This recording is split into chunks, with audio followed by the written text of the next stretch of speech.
kamusta ka? Kaya mo pa dyan. Ano, tapos nung nahimatay siya sa ROTC, sabi ko si Charlie, gusto mo kita sa atin ito nahimatay ko para ilipat ko pa sa akin. Tapos sabi ko pa, di ka gusto mo sa barko magtrabaho. Yung first sa atin siya magtrabaho tayo sa barko. Naiya ko ganun. Pero ano, medyo masama ang loob ko sa'yo. Sa halip na daw, ano mo, dinadown mo pa daw. Hindi ako kasha. Alam niyo kayo, Antay. lang siya ila pa. Tinat ko kagabi, di ka nag-notes siya, no? Oh. Homesick daw siya. Sabi ko, ay ko. Sabi ko, ano, best, kaya mo gang ano dyan. Sabi ko, maglipat na tayo sa Bek habang maaga pa.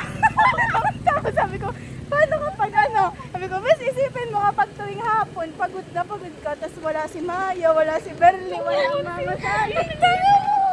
Sabi niya siya, nakakatahan niya lang na. Sabi ko, paano pag nagkasakit kasi na? Kasi anong gali mo pinas na ano, yung mga muntik na lang si Albert, pati si Albert idamay ko.